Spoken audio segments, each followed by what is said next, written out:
Coming up on the Final Frontier. On the estate, shouting at people from my window, kicking the tramps out of the bin chamber. Do you know what I mean? Yeah. Like, that's me. Didn't realise this was going to become a therapy session and a rant. But She just called me a whore. And I was like, Mum, it's a turn of phrase.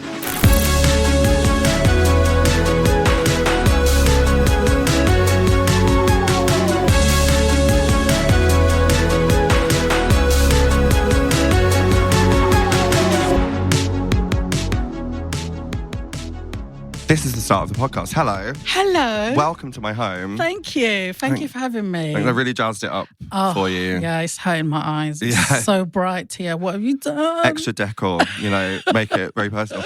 I'm super excited to have you here. I'm super excited to be here. I think you're not only hilarious, but just an all-round absolute icon. Right back at you. I'm so Stop. excited. When I got the call, I was like, I love it. We just did this to compliment each other back and Yeah, forth. exactly. That's all this podcast's going to be today. I knew of you pre sort of like Taskmaster as like a moment, but that Taskmaster was iconic. You were so funny. It's also like my favourite show. How was that whole like moment? It was great. It was like when I got the phone call to say they want you to do it, I was like, sorry, hold on a minute. Click. Turn the phone off. I was like, is this a joke? I could not believe it. Really? I couldn't believe it. It's when you get the call, it's mad. But it was really fun to do. Like intense, but really fun. And like Alex and my husband, I forgot his name, Greg, Yeah.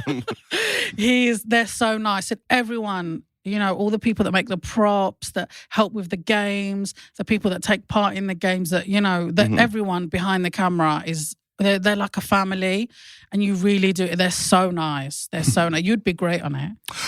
Honestly, it's my dream, but I feel like it's never going to happen. I've already planned it. I know my outfit for the tasks. I'm going to do an Alex costume. I've got it all sorted. I'm going to get a fake beard to glue on. Oh my God, that's great. I've got it done. But I used to go to the Edinburgh Fringe like a lot and like write my own shows. So I knew like Alex and the horn section from the Fringe like years and years ago, and like watching all the comedy shows up there. So it's like it's quite great like seeing people like grow from like the Edinburgh Fringe and get into this. How did your journey into this like whole world come about?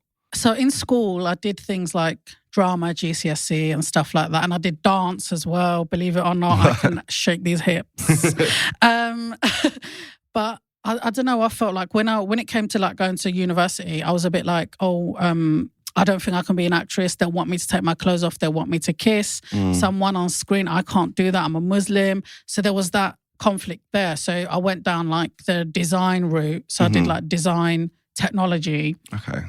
And stuff. And I didn't finish university. Neither. I didn't. I just stayed. Because this is our calling, isn't it? This is it. So it all makes sense now. At the time, you're like, I'm a failure, but this is our calling. This is what we were meant to do.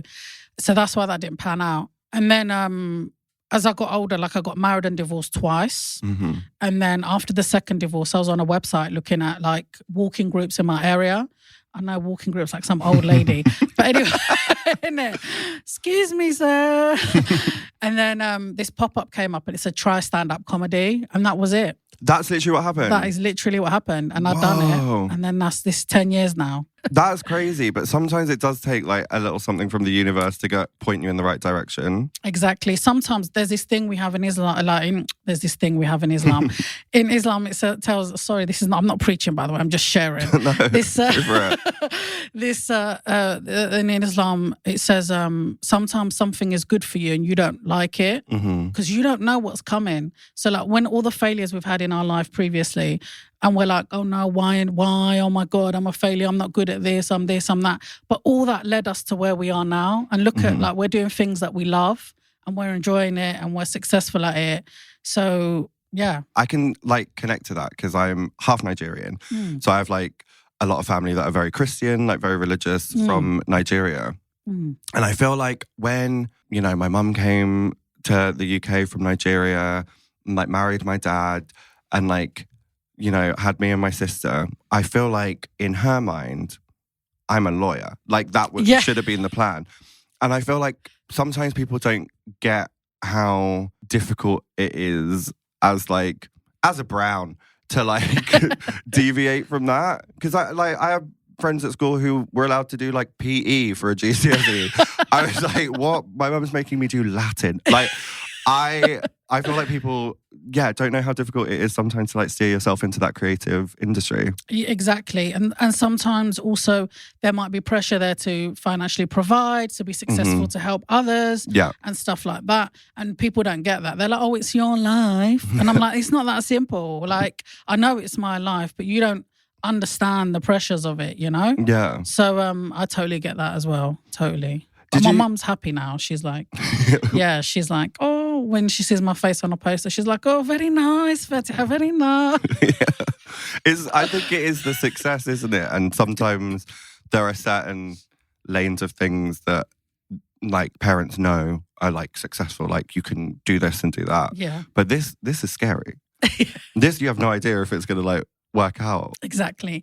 And it's like a firework. It can fizzle out at any time. This is another thing. So like, and there's so much to it. It's not just, you have to have a really good balance between your work life, your personal life. You have to always be professional. It doesn't matter how talented you are. You have to be humble and treat everyone with respect on set and things like that. People don't get that side of it. They're like, I'm famous, I'll do what I want. No, you can, but that's not me. You can do that and then your career will be over in 5 weeks, but that's not me. So, and it's also about working hard. People don't understand that. Like, for example, in comedy, constantly writing, constantly trying things on stage.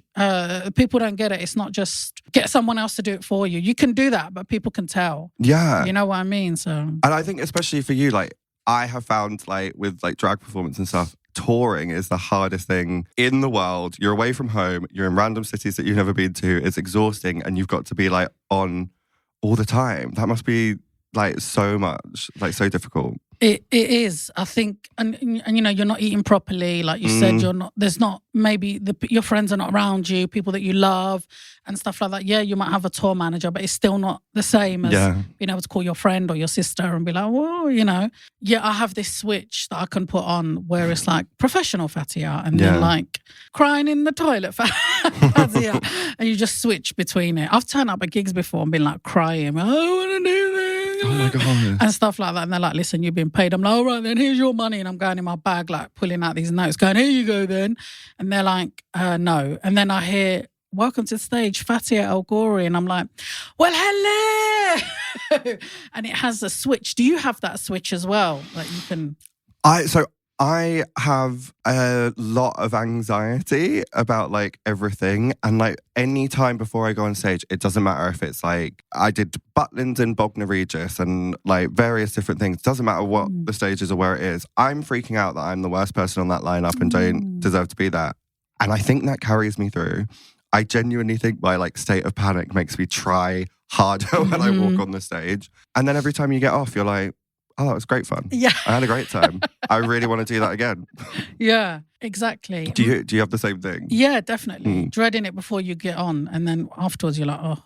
And you know, like the anxiety, the anxiety is probably adrenaline, and you need that to get through. Yeah. You know what I mean? Like in case anything can go wrong, you could fall, someone could start heckling, something like that. A piece of your costume could break, something like that. Yeah. But when you've got that adrenaline, you'll be able to bounce back quickly. For sure.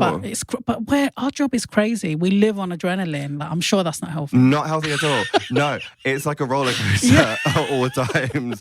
It's quite horrific. Do you find it easier when it's like you on your own as opposed to like you on a lineup with other people? When you're on your own, like for example, if it's your show, those people have come to see you. So you've already won them over. True. Do you know what I mean? They're already on your side. They're already there looking forward to seeing you.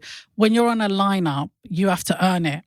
So sometimes I don't mind, to be honest with you. I do like a challenge sometimes, so I don't mind. So for me either, and I don't mind about capacity either. Some people, I want really big gigs. I don't care. I'll gig to 5 people or I'll gig to 5,000. Like, I don't care. Yeah. For me, the main thing is you've paid to be here, and so I'm going to make sure you have a good time. That's my objective and that's my job. And I do see this as a job, but it's a job that I love. Yeah. You know? I totally agree with that. I hope my friends don't mind me mentioning this. I was once, like back in the day, about 10 years ago, doing this musical in the back room of a gay bar called the Two Brewers. I've gigged there before. Have you? Yeah. It's great fun, right? Yeah. It's good fun. But we were doing like a full musical. There was like 15 of us in the cast. And there was one day, it was like a matinee performance. And we had 4 people in the audience. And everyone was like, I think we just need to give them their money back. And I was the one who was like, no, we're doing the show. And this will probably be the most fun show we've ever done. We've got the whole room free. Yeah. We could jump off the set, like have a great time. And it was actually loads of fun. And like some of those people got involved in like other shows that we did. But like, you're so right. Like no matter the size of the audience, it can be like a great time. Always got to make sure they're having fun and they enjoy it. Absolutely. And I believe, correct me if I'm wrong, you have a tour coming up. I do. Recently announced. Yes, recently announced. So you can go to my website and have all the details there. It'll probably be sold out by now. But I think it will be. Humble brag. No, but I will probably add more dates and stuff. But yeah, on my website. And it's my first tour. I'm really nervous. Like... I mean, doing a sort of like big tour on your own must be a lot. But like, doing something like this, have you processed like how insanely popular you've become? Like, I don't know. I still live in the hood. Do you know what I mean? So I'm like, I still live in the area that I was brought up in. I still live on an estate. So for me, I'm like, I don't see it as, do you know what I mean? I get people coming up to me and stuff and get really lovely messages online and stuff like that. But I'm just like, I'm just a girl. I'm just trying to live my life. I'm just being me. But I think the added thing to like everything that you're experiencing is also the representation.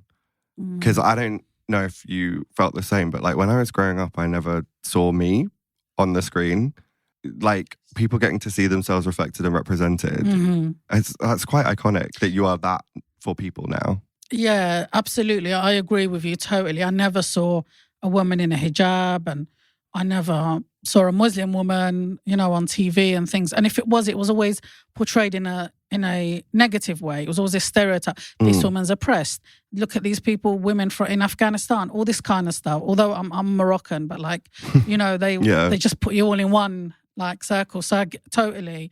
And I think representation is a double-edged sword. Yeah. Because sometimes people want you to represent them in their way. And I'm like, I'm a Muslim woman, but I also have a personality. I'm a comedian. I'm all these other things. Yeah. So like people will be like, why'd you swear on stage? And I'm like, well, you swear at home and you swear with your friends. Like, I'm just doing it in front of everyone. You're just hiding it. Like, I can't hide who I am. Yeah.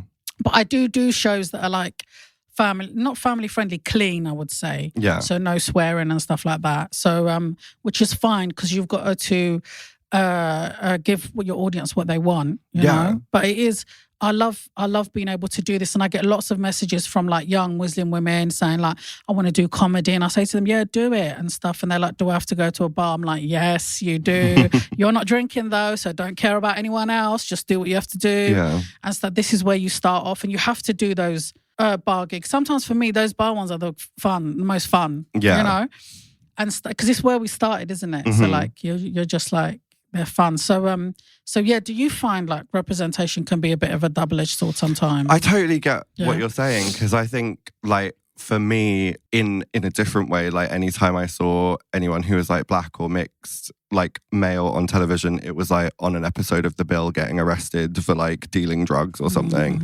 And then I think in both of our cases, we've almost gone so far in the opposite direction. Like, I'm not just a black gay man. I'm a black gay man doing drag on a competition reality television show on the BBC. Like, you couldn't get more the opposite of what I was seeing growing up. And I think that's really important. And also, dare I say, of ourselves, we're quite iconic for being like that different element of representation. Like, showing people that, like, all these things can be true. Yes, exactly. You don't just have to be like the one version of the stereotype that you think you have seen. Absolutely. And you make your own version. Nobody else makes it. They can, if people want to stereotype you, you let them, but you just do you. You just carry on in your journey doing what you want to do. And it is so important, representation. Because if you can't see it, how can you dream it or want to be it? we have to like massively give you your flowers for like being like that frame of reference for especially for like younger Muslim women who can like now see you like all over British television. That's very, very iconic. Oh, thank you. Thank you. Honestly, sometimes I think this is unreal. Honestly, I just carry on. I still go to Tesco's and Sainsbury's.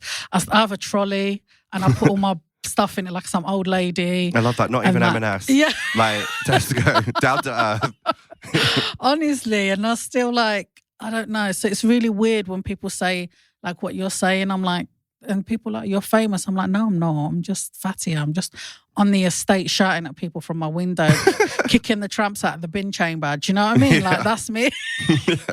Going mad in a WhatsApp group and things like that. No, it is great. And it is like nice to see like someone who I sort of think is like the epitome of British comedy in 2026. Being so like humble and grounded and like real. You actually are like exactly what I imagined in my head. Oh, thank you. Yeah, I can't, like, this is who I am. Do you know what I mean? I do have that side that will rip your fucking head off if you cross me. Not you, I'm talking about, because me and you are friends now. I'm talking about the other pricks. But yeah, that's the way I am. I like to lead with love and kindness until you show me not to. Do you know what I mean? Yeah. That's important for me. And just take people on face value. Because I know what it's like to not be accepted, not be wanted because of who you are. And I would never want that for anyone else. Do you know what I mean? I would never, ever. It's not my style.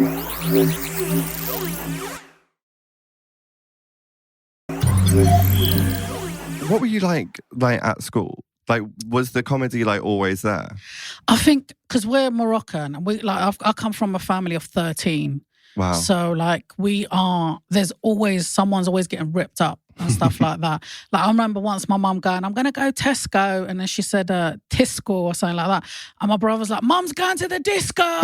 And she was going, what? And you know, all these kind of like, it was just insane. And I remember once this lady, because my brother, he's dark skinned. He's the only, out of all of us, he's the only one he takes from, because we've got different dads, me and my brother, but the same mum.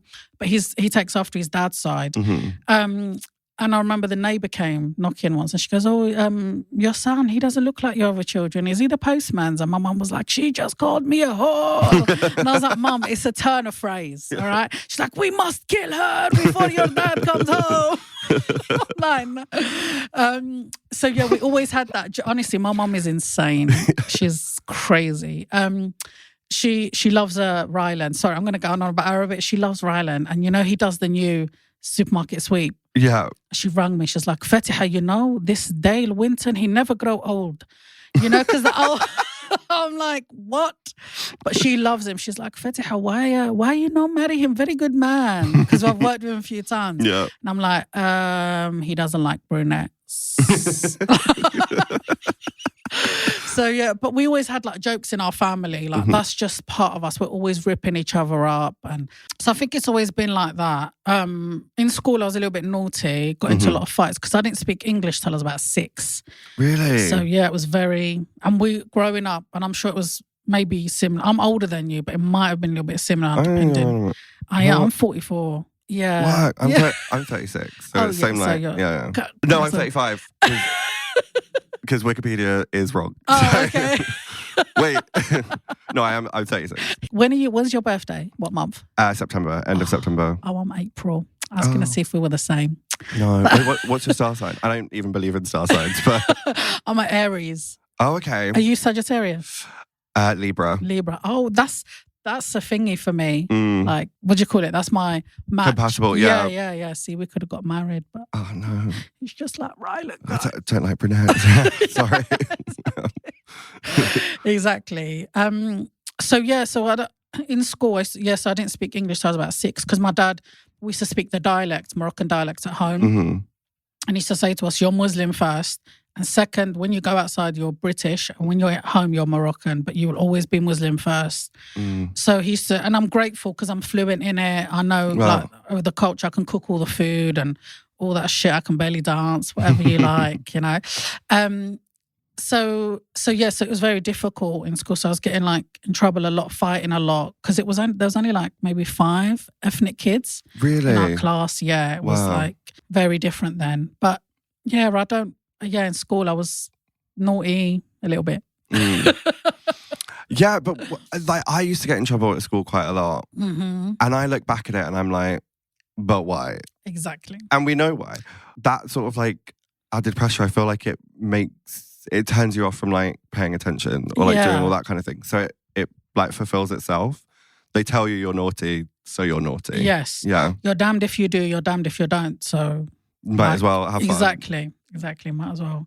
I wonder how much that like links into like wanting to go into creative things. I used to really enjoy creative things at school and stuff. And even now, the way I learn is a bit different. Like if you were going to show me how to do something, I'd rather than you giving me instructions, I need you to show me and then I can pick it up like that. Yeah, I feel like my brain works differently as well because I just can't do like practical things unless I get shown. I'm the same. You know, like when I get IKEA furniture, I throw the instructions away because I just do it. Like, do you know what I mean? I can't it just happens. Yeah. I'm like, what's this? What's that? I'm not doing that. Oh my God, I don't understand.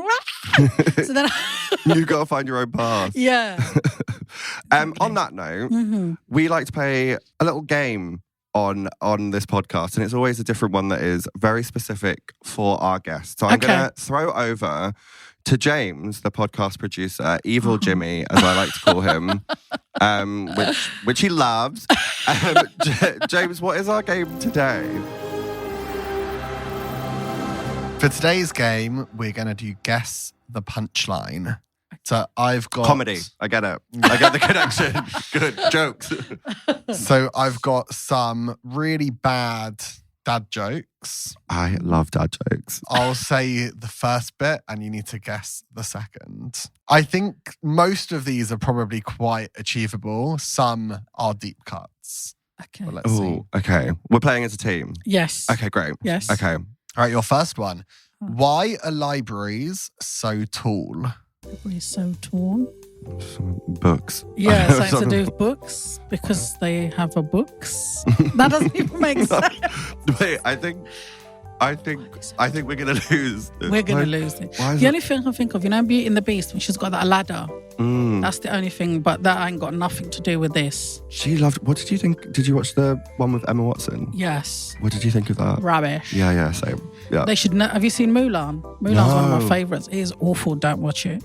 Whoever made these movies needs to go and jump in a well and seal it. I mean, okay. I agree. I feel like these live action remakes of stuff, like, wasn't the point that they're cartoons? Yeah. Isn't that why we love them? I don't need to see it for real. Exactly. It's like, no. I think our answer is live action remakes of cartoons are terrible. That's why. Why are libraries so tall? Because they have many stories. Oh my God. Yeah. Well, I thought you'd get that one. So I think you may have overestimated our ability to do this. Yeah. Where do surfers go for education? Right. Okay, school. Sea. The sea. Something about sea. Yeah. Waves. Wave school. Yeah. Wave school. Where do surfers Surfboard. surf in the net? Surf. That's good. Oh, surfing boarding school, maybe. Yeah, okay. Well, I liked, okay, yeah. Okay, what do you think? Surfboarding school. I think that's good. Yes. I think we've got it. We've cracked the code.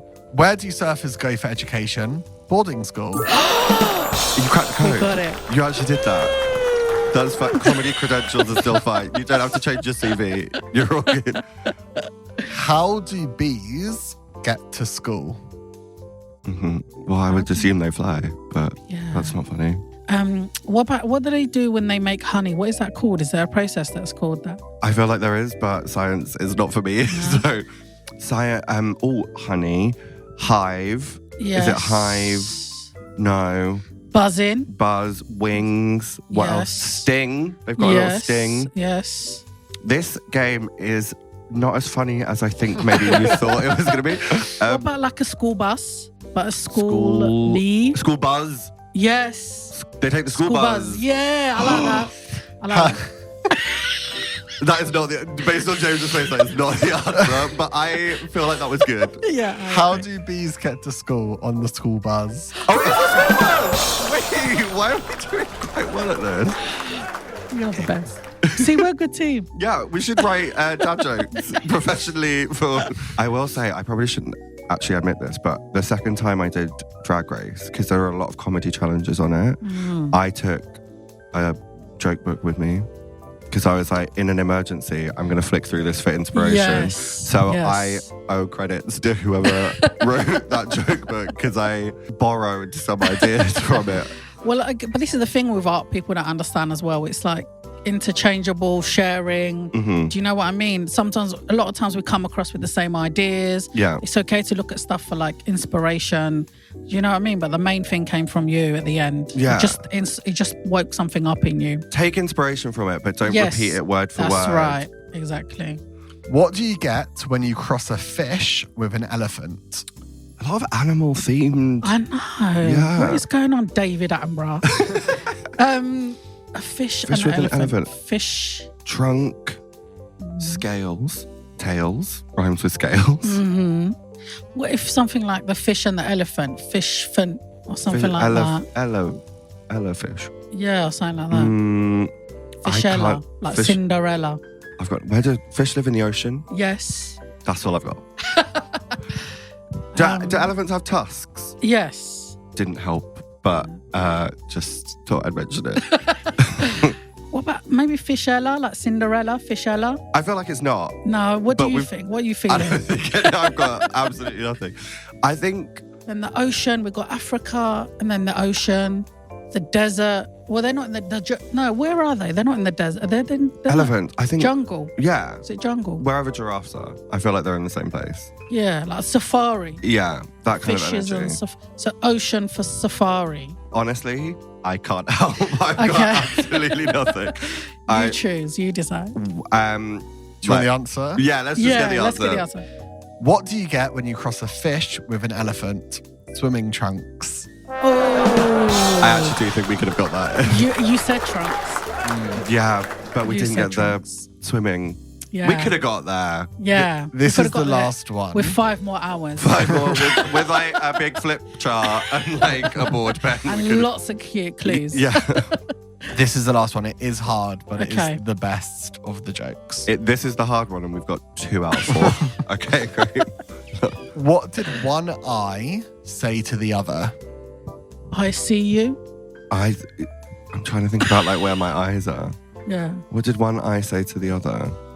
I see you. Tell that nose to get out of the way. Honestly, Yeah. maybe. Oh, what are you doing here? Maybe they don't know each other exist. I love that you've given them a backstory. Like you're fully character. The left eye is humble but giving. No.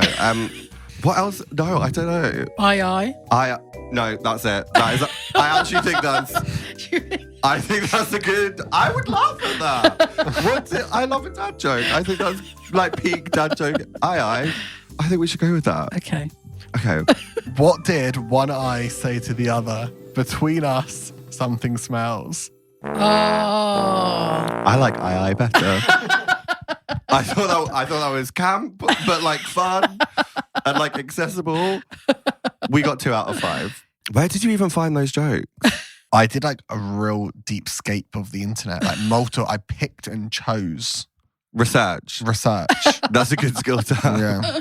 This wasn't no ChatGPT job. No. I spent my lunchtime doing this. Oh. Thank you, James. Round of applause for Evil Jimmy. Well done. 2 out of 5. Back to talking about you and not these terrible dad jokes that Evil Jimmy came up with on his lunch break. How do you sort of like come up with the content of like your shows? Like you're getting ready to go on tour now. Like how are you crafting that show? So because it's my first tour, I wanted it to be like an introduction to me. So things about my life, my experiences, all the things people want to know about you. How old are you? Are you married? Where do you live? What's your background? What's your family background? All that. Was you born Muslim? Did you convert? All this kind of stuff. I believe we call that revert. Yes. Thank you. Yeah, see, I got checked, bruv. Clocked. So for me, my content is about things that I hear, things that I see, experiences. Sometimes it could be a story you tell me, or sometimes my mum will tell me a mad story about her cousin. I'm like, I'm using that. And I'll say, oh, this happened to my sister or something like that. So yeah, inspiration comes from all over.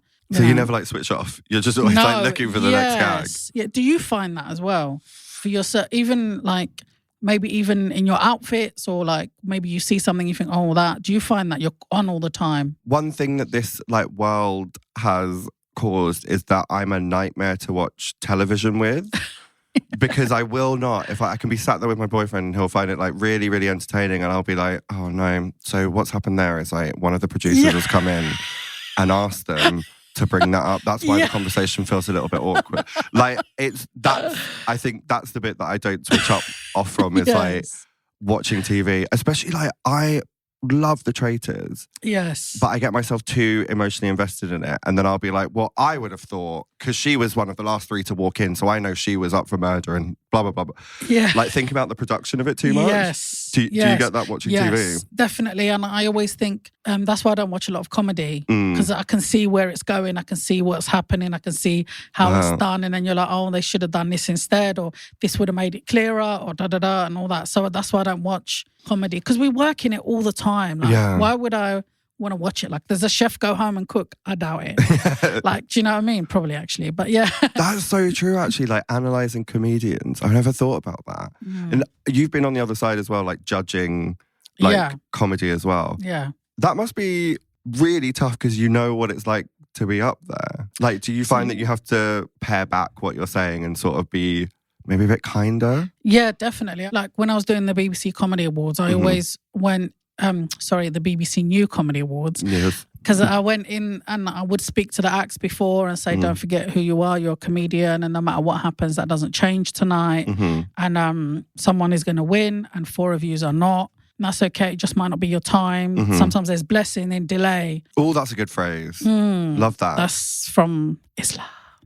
I'm going to make a note of that. That's good. This is what I mean about, like the delays we've had in our lives, the other things we've tried and they haven't worked because there was a blessing in it. Because this is what we were supposed, this was our calling. Do you know what I mean? So it's important for me, like camaraderie, supporting each other and stuff like that. Giving feedback. If you're giving feedback, give feedback that is constructive and something to help, not be nasty. Like, I'll never be that. Even if they said to me, we'll pay you this much to rip someone, I'll be like, no, I can't do it. I can't. Because they're a person, innit? I can't. I just can't do it. So it's important for me and to be supportive. Are there any, like, I hate the phrase up and coming. Yeah. When you've been on Drag Race, people always refer to like local queens. And I think that's so gross. But are there any sort of like newer comedians who you think are like about to become super, super iconic? Yeah, I think the comedian that won the BBC New Comedy Awards, his name's Eli Hart. I think he's going to be like huge. He's really good.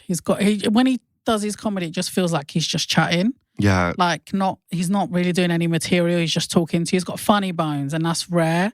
I like people that are different. I don't want to see like 10 of the same comics. Do you know what I mean? Or like, I see this comic, I'm like, oh, there's 10 of you on the circuit. There's nothing different. And I like things that are different. Me too. There's this one, forgotten her name. Instantly, I was about to say it. I follow her on TikTok. She's got this one bit about if you eat a whole pizza, you're a cool girl. But you eat an entire quiche and suddenly everyone calls you quiche lady. That's Celia. Celia AB. Yes. I know Celia. Do you actually? Oh my God, so funny. Yeah, she's so lovely and she's funny. No. She's so good. There's so many like good comedians that don't get the coverage that they deserve. Yeah. You know? I think also because, I'll say it, because it's been a industry that's been like basically dominated by straight white men the entire time, it's very difficult, particularly as a woman or a woman of colour, to like break into it in that way. I remember hearing Catherine Ryan say something about, she always used to be on Mock the Week, like was on like every season. And she basically said that she quit because she realised that she was like the woman seat. Like they had she would be on it, so she was the female and that was good representation. And I don't think anyone should have to like basically quit their job. Great that she is that kind of person who wants to bring people up with her. It's sad that someone would have to like quit their job to like pull people up with them. Yeah. And I don't think anyone should have to be in that position. No, this is the thing. You're totally right. And sometimes, like, for example, me and you, we tick so many boxes. So, like, we would never be on the same lineup. Yeah. Because if they just had you or me, that's it. They've fulfilled their duty to give you diversity and stuff and representation. I didn't know Catherine done that, and respect to her, because, like, I do like to help people, bring people up with you, like give other people a chance, give different voices a chance. Yeah. I think sometimes these people that make the decisions of who goes up and who comes down and all that and who gets in and who doesn't, they pick people that are like them. I'm like, but that's not representative of the whole world. You know, people kick off, they're like, oh, like when they see me on TV, they're like, oh, diversity high. I'm like, no. I'm a representation of what is out on the street, like of real life, of real people. So are you, of like real people on the street. Like, you know, I don't understand what your problem is. How is that a diversity? Okay, how about this? How about you come up on stage and I'll give you a month to get training and then I won't do comedy for a month, and then we see who smashes this out. Yeah, people want to say stuff, even though, and I do think this means that sometimes we have to be like even better than other people to prove the point. Absolutely. But like, you can't deny how funny you have been. Every single thing that I've ever like seen you on, there's not been like a dud moment. Thank you. But you still get comments from people saying that, even though you quite clearly are proving yourself. Thank you. Like, how do you sort of convince people? And I guess at the end of the day, you sort of realize the people who need convincing, they're just not your people. Yeah. That's right. And I get certain people not going to like us for whatever reason. I get that. But shut your mouth. Yeah. Do you know what I'm saying? Yeah. Or come to my face and say, if you're so bad. Yeah. Don't be sending me messages online or commenting on my posts and things like that. Do you know what I mean? I'm just like, if I see something I don't like, I just don't watch it again or just scroll past. Why am I going to go in there and start running people out online and that? And that's another thing people don't understand. And people are like, oh, just ignore it. I'm like, you know, it's not easy if you're getting 10 of these a day. Do you know what I'm saying? Like, let's be serious right now. And some people don't understand. It's like when we get shit, it's layered. Yeah. You know what I mean? Like, for example, your sexuality, your heritage, what you do for a job. Mine will be my faith, ethnicity, sex, you know what I mean? And you're just like gender and stuff, and you're like, you don't understand. It's like layered for us. It's not, they attack either all our identities or like one specific. I get a lot of weight, a lot of stuff about my weight as well. People don't understand, they like ignore it. I'm like, this ain't just one comment once a month. This is like constant barrage like of shit. I think the people who say don't read the comments are the people who aren't getting bad comments. Yes. So you think it's easy for you. Yes. I'll go and check your comments right now. Yeah, exactly. And no one has called you a racial slur. Exactly. But like, yeah, you're so right. It's so difficult. It's so layered. People now expect you to be able to cope with it. Yeah. And you shouldn't have, the people who are leaving those comments, they're the people who need to be spoken to. Yeah. I don't need to get told, well, you chose to go on TV, so that's your fault. No, you should, like, everyone should have manners. Exactly. Like, what happened to, didn't realize this was going to become a therapy session and a rant, but what happened to people, you've got a WhatsApp group with your friends, why don't you go and bitch about me over there? Yeah, exactly. I really don't need to see it. Exactly. Just don't watch my shit. I don't understand you're watching it and then you're commenting. I don't get it. Go and find something you like then. Like, why are you coming to me? You know, I'm just like... It's so true. It's like, if you don't like shepherd's pie, would you sit and eat it every night for dinner, but every mouthful complain? Yeah. This is disgusting. I hate this. I don't like potatoes. Like... You would never. You just wouldn't eat it. So why is it different for people on social media? That's crazy. And they need to, like, I think the government and these social media providers, they need to really sort it out. And just, you know, you report stuff and they're like, that's not. I'm like, they literally said the N-word. What do you mean? No, that's not. Like, are you actually crazy? It needs an overhaul. I need to get in there. Yeah. Me and you need to get in there and shake this shit up. And especially like the channels who run the social media platforms, if someone's calling me the N-word and it's on a comment on I'm looking down the leads. I won't name the channel, but I won Drag Race and it's on a channel. If that comment's on there, you should probably deal with that like credible death threats as well. Yeah, like it shouldn't be for me to have to contend with it. I did a podcast and I said something which was historically correct. Mm-hmm. I was getting like, I'm going to rape you. If I find you, you're going to get tortured. I was like, bitch, come. That's horrible. I know. It was wild. I was just like deleting them and stuff, but it was factually correct. Mm-hmm. But like, this is what I mean. Sometimes things can be put out like clickbait and stuff like that. Like they do it on purpose and to generate. But then I'm dealing with it. I'm having to deal with that post got over 1.5 million views. Wow. Do you know what I mean? And I'm having to deal with 100, 150, I don't know, let's say 500 threats and stuff like that. It's crazy. And that's just like the ones that people can see on the post. Great. You don't get to see the DMs that happen, the things that aren't like visible to you. Yep. And those are sometimes the bits that are the scariest because it's like you've literally, it's almost like they've come to your house. Like you've gone into my personal DMs to tell me what you think about me. Exactly. Just block me. Like, I don't understand. That part. I block people all the time. Yeah. All the time. Have you seen that meme when that woman was like, block? Mm-hmm. But it's that there is so much stuff that I don't like, that upsets me. And you can also mute people. Yes. I've muted my own drag daughter. Sorry, Victoria, I told you about this. My own drag daughter, I muted her because she was like going to the gym, having a really healthy lifestyle. And I felt shit about myself. So I muted her stories because I was like, I'm happy for you. Yeah. It can't be me. Could never be me. And that's fine. Yeah, exactly. Protect your peace in whatever way you can. Absolutely. You know, on the weekend, I went to a shop and there was two guys there and they came up to me and they're like, oh, I really love you. Like, I love your comedy. And I was like, thank you so much. And then one of them was like, you should be on Drag Race. Like, you know, like one of the judges. You should. And then they goes, and I goes, oh, I love Drag Race. I'm doing Tia Kofi's podcast. And they were like, oh my God. So we were just in the shop screaming. And I said I would mention them. I didn't get their names, but they were lovely. Oh, shout out to those two divas. You would be a perfect Drag Race judge. Like when they have like a stand-up comedy challenge or something, which are always the worst challenges on Drag Race. But when they do one, you should be a judge on that. Oh, the campaign starts now. I do like, I love like Snatch Game. I love all of it.